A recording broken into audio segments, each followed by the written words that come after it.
Dans cette vidéo, on va essayer de parler de repérage dans l'espace. Donc, ça fait partie d'une série de vidéos sur la géométrie dans l'espace. Pour commencer, on va voir le repérage dans le plan, un petit rappel de ce qui a été vu en général en cinquième. On a déjà vu le repérage de le plan. On sait maintenant apprendre à se repérer dans le plan. Donc, le plan est toujours formé par deux axes. Un qui est horizontal, l'autre qui est vertical, avec un sens de chaque axe et avec le point d'intersection des deux axes qui est l'origine du repère et les axes sont gradués. Donc, un point peut être repéré par deux nombres. Le premier, c'est ce qu'on appellera l'abscisse. Il se lie sur l'axe des abscisses, ça veut dire sur l'axe horizontal ici. Le deuxième, par exemple, ici, c'est l'axe des abscisses. Le deuxième, c'est ce qu'on appellera l'ordonnée. Et lui, il est lu sur l'axe vertical, ou bien ce qu'on appellera l'axe des ordonnées. Et l'ensemble des deux nombres, ça veut dire l'abscisse et l'ordonnée, c'est ce qu'on appellera les coordonnées du point. Par exemple, si on prend le point P qu'on a ici, son abscisse, c'est -3, son ordonnée, c'est 4. Donc, les coordonnées du point P sont -3 et 4. Et on l'écrit entre parenthèses de cette manière-là. Si on prend le point R, son abscisse, c'est 3. Son ordonnée, c'est -2. Donc, les coordonnées du point R, c'est 3 et -2. On les sépare par point-virgule pour ne pas confondre les nombres décimaux. Parce qu'on peut trouver une abscisse qui, par exemple, est égale à 2,3. Repère maintenant dans l'espace. Un pavé droit peut définir un ou plusieurs repères dans l'espace. Si je prends un pavé droit comme celui-là, il suffit de prendre un sommet comme origine. On peut repérer tous les points qui sont à l'intérieur ou bien même à l'extérieur par rapport à cette origine-là. Il suffit donc de choisir l'un des sommets comme origine et de donner dans l'ordre choisi les trois axes qu'on veut prendre. Et après, par exemple ici, on prend la longueur, la largeur, et puis après la hauteur du pavé, et puis après on peut repérer n'importe quel point. Exemple ici, on peut se repérer dans ce parallélépipède rectangle en prenant le point A ou bien le sommet A comme origine. Et on note à ce moment-là l'abscisse et l'ordonnée sur la base. Donc il y aura l'abscisse ici et l'ordonnée ici sur la base. Et la troisième axe, donc ça va être la hauteur, c'est ce qu'on appellera l'altitude. Exemple, le voilà. Donc on a ici, on a pris l'axe AB et on prolonge, bien sûr on peut le prolonger des deux côtés. Donc ça va être notre axe des abscisses. Et la droite qui va passer par D, ça va être l'axe des ordonnées. Et à la fin, la droite qui va passer par E, ça va être notre altitude. Donc à ce moment-là, chaque point peut être défini par rapport à ça. Dans cet exemple, les axes du repère seront portés, bien sûr, par les arêtes. Donc ça va être l'arête AI, AJ et AK. Et ces distances-là aussi de AI, AJ, AK, c'est celles qui vont définir les graduations de notre repère. Et le repère, il sera noté quoi? Le A, I, J, K. Donc le premier point, c'est le sommet. Et puis les trois premiers points, c'est les points par lesquels il passe.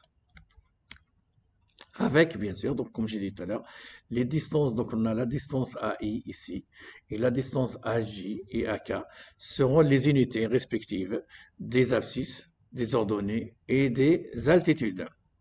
Ainsi, chaque point de l'espace sera repéré par rapport à ces graduations-là et ces axes-là. Donc, maintenant, qu'est-ce qu'on va voir quand on a un point ici? Au lieu tout à l'heure, on avait fait un point par un couple de nombres qui était A, abscisse et ordonnée. Cette fois-ci, on va avoir abscisse, ordonnée et altitude. Donc attention, on commence toujours. Le premier nombre, c'est l'abscisse. Le deuxième, c'est l'ordonnée. Et le troisième, c'est l'altitude. On va regarder ça comme un exemple pratique. Donc, si je prends mon pavé ici, toujours A, B, C, D, E, F, G, H, et je prends des graduations, I correspond à 1, donc de A à B on a 6, de A à D j'ai 5, de A à E j'en ai 4 unités, donc ça c'est les longueurs de pavé. Donc maintenant, si je prends les coordonnées du point M dans ce repère, donc si je prends la projection de M sur cette base, et je vais y aller vers l'axe des abscisses, donc l'abscisse du point M est 3. Et maintenant, si je vais y aller vers l'axe des ordonnées, donc la projection toujours orthogonale, donc l'ordonnée du point M est 4. Et maintenant, si je prends directement la projection sur la verticale, et donc ça me donnera 2. Donc les coordonnées du point M, c'est 3, 4 et 2. Et donc je vais y aller projection sur la surface, puis après je vais y aller projection perpendiculaire à l'axe. Maintenant, si je veux chercher les coordonnées des points sommés, on va dire de notre parallélépipède rectangle. Quelles sont les coordonnées du point A? Ben, c'est automatique. Il est 0, 0 et 0. Donc c'est l'origine. L'origine, en général, c'est toujours 0, 0, 0. Maintenant, le point B. Sur l'axe des abscisses, il correspond à 6. Mais sur l'axe des ordonnées, il est là. Donc, il correspond à 0. Sur l'axe des altitudes, il est aussi à 0. Allez, on y va. Maintenant, vous pouvez faire un arrêt sur la vidéo, essayez de répondre d'abord et après, vous allez vérifier. Alors, je continue. Donc, le C, donc l'axe des abscisses, c'est 6, l'axe des ordonnées, c'est 5 et l'altitude, c'est 0. Le D, il est là. Pour les abscisses, c'est 0. Pour les ordonnées, c'est 5. Pour l'altitude, c'est 0 aussi. Il est toujours là.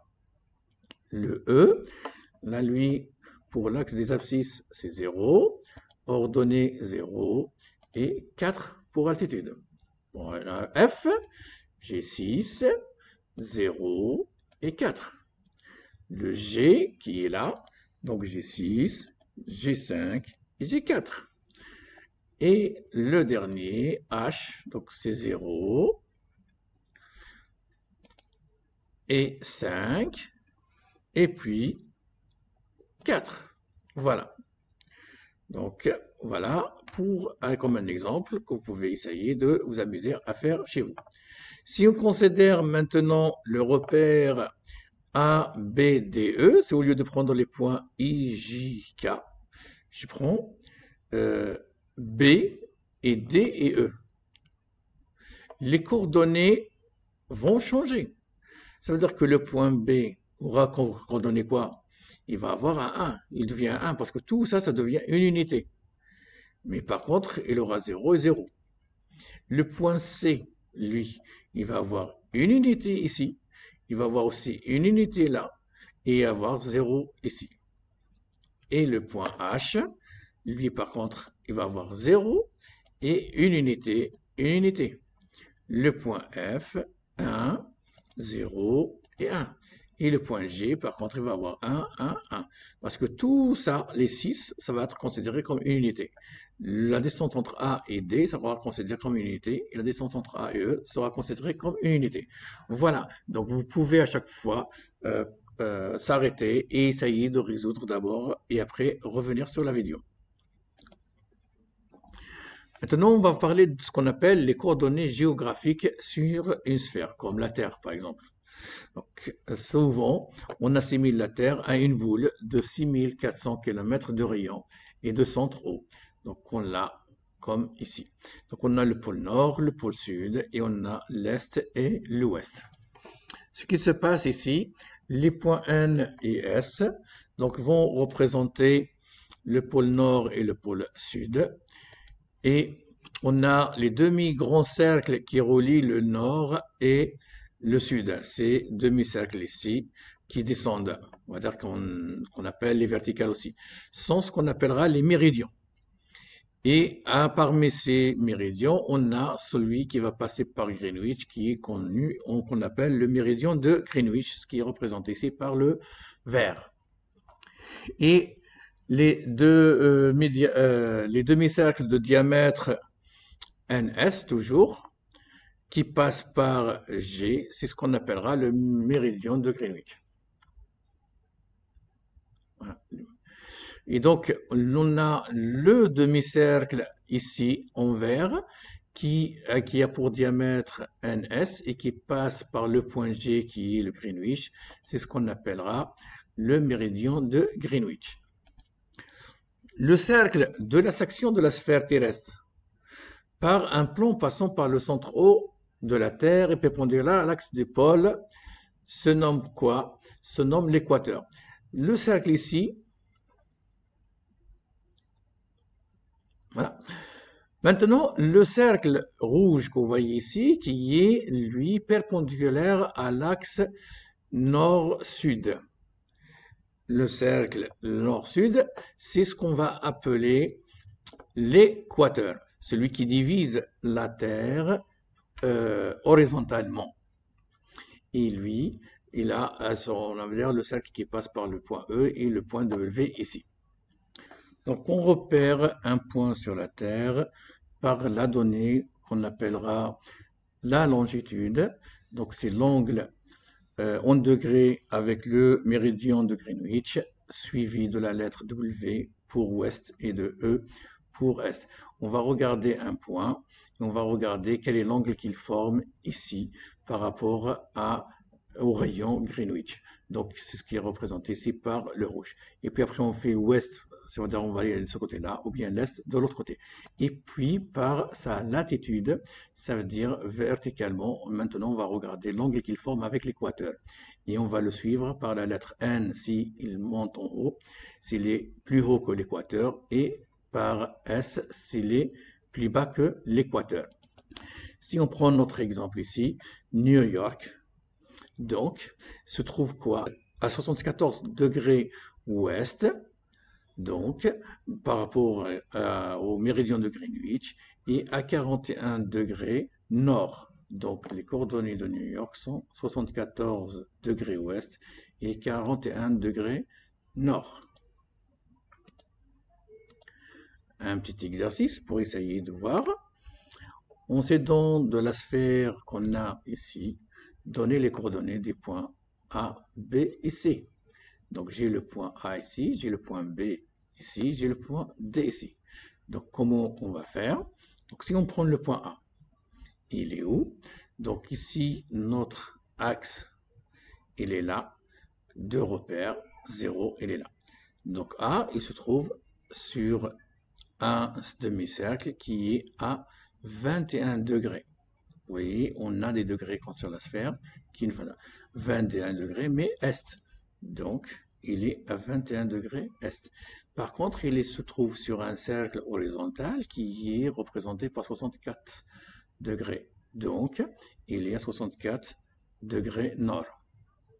Si on prend le point B, lui, il est quoi? Il est sur l'axe de 82 degrés ouest et sur 25 degrés nord. Le point C, il est à 55 degrés mais est et 20 degrés sud. Voilà. Maintenant, on vous demande de placer les points D à 55 degrés est, 45 degrés nord. Le point E, 43 degrés ouest, 20 degrés sud sur la sphère. Donc, on va y aller quoi? On va y aller à 55 degrés est et on monte à 45 degrés nord. Et voilà notre point D. Après, on va y aller 43 degrés, donc ici, ça va être sur ce grand demi-cercle, et 20 degrés sud, donc ça va être ici. Et voilà le point E. Merci et à bientôt.